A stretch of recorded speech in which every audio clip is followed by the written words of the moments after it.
In 2025, the Vera Rubin Observatory in Chile released its first images, but astronomers weren't looking for pretty pictures.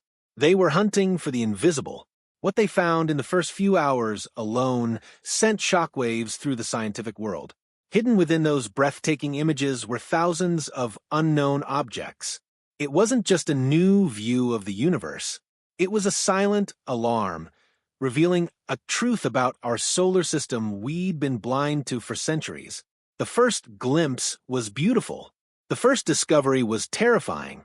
Imagine a camera so powerful it could spot a golf ball from over 150 miles away. That's the resolution of the camera inside the Vera Rubin Observatory. But this $500 million machine isn't looking for golf balls. It's looking for the very fabric of reality. It's a machine built to map the entire sky of the southern hemisphere. In the darkness of the Chilean Andes, it is about to ask the universe a question we have never had the technology to ask before. Deep in the Atacama Desert in Chile, at an altitude of over 8,700 feet, the air is so dry and so clear that it feels like you can almost touch the stars. This is one of the best places on Earth to see the night sky. In ancient times, the people here believed the stars were the eyes of their gods. Today, humanity has built a modern god of our own to look back at them. This is the Vera Rubin Observatory. To call it a telescope is like calling the ocean a puddle. It is one of the most ambitious scientific instruments ever built. It is the culmination of over 25 years of planning and a $500 million investment into our future. The heart of this observatory is its camera. It is the largest digital camera ever constructed for astronomy. It weighs 3 tons. For comparison, imagine a small car, but heavier. Inside is a sensor over 1.5 feet wide. It has 3,200 megapixels. To put that in perspective, most modern smartphones have about 12 megapixels. This camera is 266 times more powerful than that. The first image it took wasn't of a distant planet or a faraway galaxy. It was a simple image of a Romanesco broccoli. The detail was so precise that scientists were left speechless. The test was a success. The machine was ready. But they weren't building this observatory just to take beautiful pictures of broccoli. They were building it to take a movie, a 10-year-long movie of the entire southern sky. The project is called the Legacy Survey of Space and Time, or LSSD for short. Over the next 10 years, this telescope will take over 800 panoramic images every single night. That's tens of terabytes of data per night. Over the decade, it will produce over 60 petabytes of data. A petabyte is 1,000,000 gigabytes. To store all of this, the scientists needed a supercomputer so powerful it could process the equivalent of 100,000 high-definition movies per night. The mission of this project is extremely ambitious. They want to create a gigantic 3D map of the Milky Way. But they aren't just mapping stars. They are mapping motion. By taking an image of the same part of the sky every single night for 10 years, they can see what moves and what changes. They can watch the universe live. This approach opens up the potential for an incredible array of discoveries. They are looking for invisible matter, elusive dark energy, and the faint whisper of potential threats lurking in our own cosmic backyard. This is the dawn of a new era of astronomy. For the first time in human history, we are creating a time-lapse movie of the universe. But as the first images were downloaded from the telescope's powerful sensors, the scientists weren't just seeing beauty. They were seeing something else. Something that moved. Something they had not been expecting to find so soon. A few hours into the project, the system detected a faint point of light that wasn't supposed to be there. It was moving against the background of fixed stars. The alarm bells started ringing. The hunt was officially on, but they had no idea what they were hunting for. We call it the universe. But what if most of what we call real is actually invisible? For decades, scientists have known that the stars and planets we can see make up only a tiny fraction of the cosmos. The rest is something else entirely, something we can't touch, can't see, and barely understand. The Vera Rubin Observatory was built to find that invisible something, but the hunt for it might reveal more than just scientific secrets. The woman behind the observatory's name never lived to see its first light. Vera Rubin died in 2016, but her legacy is literally etched into the stars. In the 1970s, she was studying the rotation of spiral galaxies. She noticed something strange. The stars at the edges of these galaxies were moving just as fast as the stars near the center. By all the known laws of physics, this shouldn't be possible. The outer stars should have been flung away into space like mud from a spinning wheel, but they weren't. Something invisible was holding them in place, something with immense gravity that we could not see. Vera Rubin had just discovered the first compelling evidence for dark matter. This invisible substance makes up about 85% of all matter in the universe. That means everything we can see, every star, every planet, every galaxy, every person, is just the visible tip of a massive, invisible iceberg. Dark matter is the scaffolding upon which the entire universe is built. Without it, galaxies like our own Milky Way would simply fly apart. It is the cosmic glue holding reality together. But for all we know about what it does, we still have no idea what it actually is. This is one of the biggest unsolved mysteries in all of science. And it is the primary mission of the Vera Rubin Observatory. To catch dark matter, the telescope won't look directly at it, because you can't photograph something that is invisible. Instead, it will look at its gravitational shadow. Dark matter is extremely heavy, and its gravity warps the fabric of space itself. As light from distant galaxies travels across the universe to reach us, it passes through these warped regions of space. The dark matter bends the light like a cosmic lens, distorting the shape of the galaxies behind it. This effect is called weak gravitational lensing. By measuring these subtle distortions in over 20 billion galaxies, scientists can map where the dark matter is located.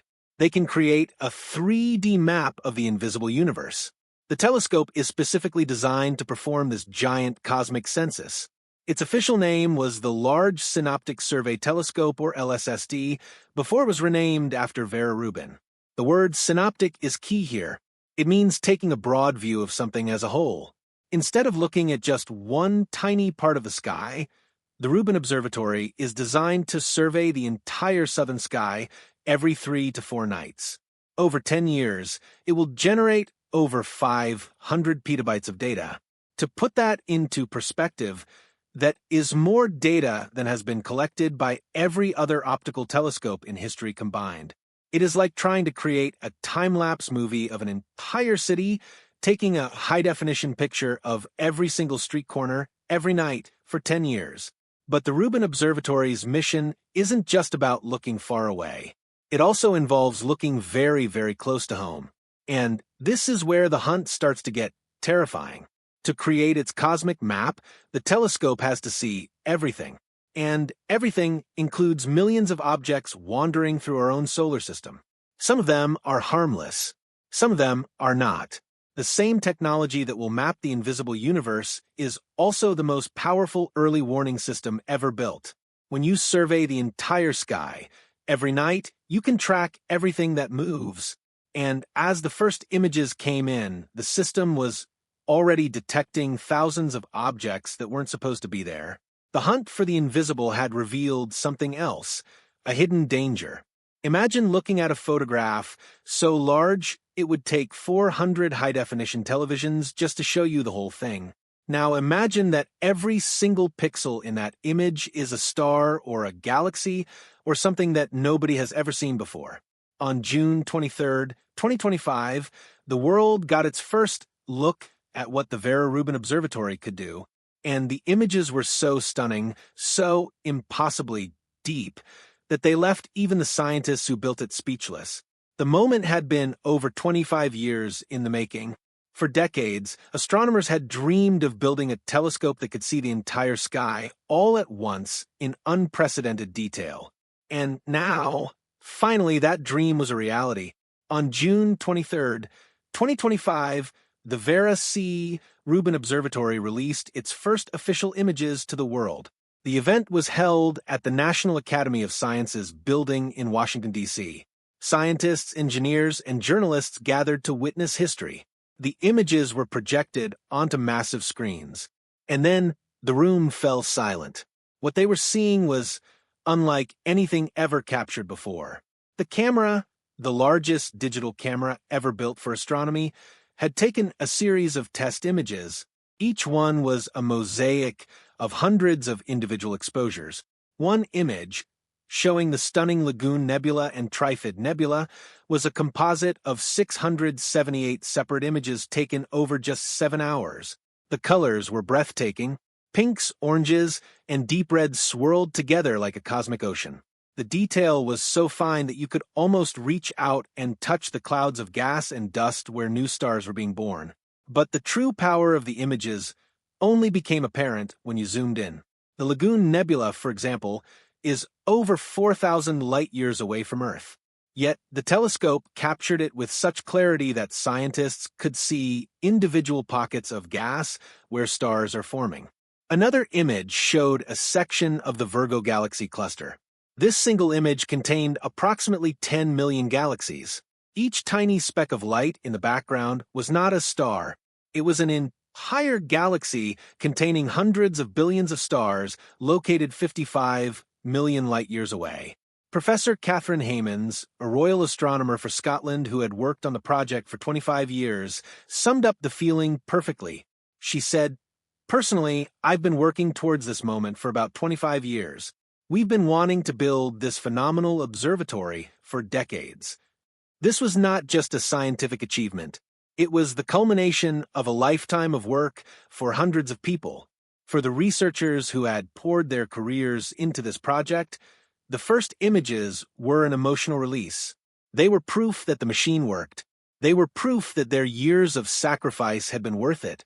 The telescope itself is a marvel of engineering. It sits on the Cerro Pachón mountain in Chile at an altitude of 2,647 meters. The air is dry and clear, perfect for observing the night sky. But even here, darkness is a fragile resource. Scientists have to be incredibly careful with any light. Even a single LED light can ruin an observation. The telescope's engineers have to ensure that the dome is in complete darkness. They navigate using only the light of the stars. This is the level of precision required to capture images of such immense beauty. The images were not just beautiful. They were a preview of the revolution to come. For the next 10 years, the observatory will scan the entire southern sky every 3 to 4 nights. It will generate 20 terabytes of data every single night. Over the decade, the final dataset will contain billions of objects and trillions of measurements. It will be the most comprehensive map of the universe ever created. But even as scientists marveled at the beauty of the first images, the telescope was already detecting something else. Something that moved. Something that was much, much closer to home. The telescope took its first images on a Monday. By Tuesday, the scientists had already discovered something they never expected to find so quickly. Hidden among the millions of distant galaxies were thousands of objects moving right here in our own solar system. The telescope had been designed to find the invisible universe, but in its first few hours, it found something much closer to home. Something that had been hiding in plain sight. Something that could change everything we know about our planet's safety. The first images from the Vera Rubin Observatory were breathtaking. Millions of galaxies, swirling nebulae, and cosmic clouds of gas and dust filled the screens. The scientists in the control room cheered. They had spent over 2 decades building this machine. The camera worked perfectly. The data was beautiful. But as the images were processed, the computers began to flag something unusual. Thousands of tiny dots of light were moving across the images. They weren't stars. They weren't distant galaxies. They were asteroids, and most of them had never been seen before. In just 10 hours of test observations, the telescope had discovered over 2,100 previously unknown asteroids. Among these newly found space rocks were 7 near-Earth objects, asteroids that pass close to our planet's orbit. None of them posed an immediate threat to Earth, according to the scientists. But the discovery was a wake-up call. The Rubin Observatory wasn't just a scientific instrument. It was an early warning system, and it had just proven that there are far more asteroids out there than we ever imagined. Dr. Richard Binzel, the MIT professor who invented the Torino scale for categorizing Earth impact threats, was stunned. He told reporters, as this camera system was being designed, we all knew it was going to be breathtaking in what it delivered, but this has exceeded all our expectations. He wasn't alone in his surprise. The International Astronomical Union's Minor Planet Center, the organization responsible for cataloging all asteroids and comets, had been preparing for a flood of data from Rubin for years. When the first batch of observations arrived on that Monday, it was, according to MPC Director Matthew Payne, nerve-wracking and exciting simultaneously. To understand why this discovery is so terrifying, we have to look at the numbers. Right now, ground and space-based telescopes spot about 20,000 asteroids every year. The Rubin Observatory is expected to discover millions of asteroids within its first 2 years of operation. In less than 2 months of preliminary observations, the telescope had already submitted data on more than 11,000 new asteroids to the Minor Planet Center. That's the largest single batch of asteroid discoveries submitted in the past year. But it's the near-Earth objects that are the most concerning. In 2005, the United States Congress ordered NASA to find 90% of all near-Earth asteroids larger than 140 meters in diameter, objects large enough to cause regional devastation if they struck Earth. The deadline was 2020. More than 5 years after that deadline, current estimates show that NASA has only found about 40% of them. The Rubin Observatory could change that. By scanning the entire southern sky every few nights, it is expected to double the number of known near-Earth objects larger than 140 meters, bringing us closer to 70%. But there's an even darker possibility. Some of these newly discovered asteroids are not just near-Earth. They are potentially hazardous. Among the over 11,000 new asteroids discovered in the early surveys, 33 were identified as near-Earth objects. The largest is about 500 meters wide, big enough to cause a global catastrophe if it were to strike. For now, none of them pose a threat, but the telescope is just getting started. The mission is called the Legacy Survey of Space and Time, a 10-year movie of the night sky, and as the camera keeps rolling, it will keep discovering new objects, new threats, new questions. What else is hiding in the darkness? And how long before it finds something that is on a collision course with Earth? For 10 years, the Vera Rubin Observatory will capture the night sky, night after night, image after image. It will create a movie of the universe that will never be replayed. This is not just a scientific project, it is a gift to future generations. A time capsule of the cosmos as it exists right now, but as the camera rolls, it is also writing our own story. A story of discovery, of danger, and of our place in the vast, invisible universe. The Vera Rubin Observatory is named after a woman who changed our understanding of the cosmos. Vera Rubin was a pioneer. She was a woman in a field dominated by men. She faced discrimination and doubt, but she never gave up. Her discovery of dark matter was one of the most important scientific breakthroughs of the 20th century. She showed us that the universe is mostly invisible. She showed us that we are just a small part of a much larger, mysterious reality. The observatory that bears her name is a fitting tribute to her legacy. It is a monument to curiosity, to persistence, and to the human desire to understand the unknown. Over the next decade, the Rubin Observatory will transform our understanding of the universe. It will create the most comprehensive map of the night sky ever made. It will discover billions of galaxies, millions of asteroids, and countless other celestial objects. It will help us understand the nature of dark matter and dark energy, the mysterious forces that shape our cosmos. It will search for Planet X, the elusive 9th planet that might be lurking at the edge of our solar system. It will watch for supernovae, the explosive deaths of stars that spread the elements of life across the universe. It will, in short, rewrite the textbooks. But the Rubin Observatory's legacy is not just about the science. It is about the human story, the story of the hundreds of scientists, engineers, and technicians who spent decades building this machine. The story of the students and researchers who will spend their careers analyzing its data. The story of the generations to come who will marvel at its discoveries. This is a project that will outlive all of us. It is a gift from our generation to the future. It is a testament to what we can achieve when we dare to dream big.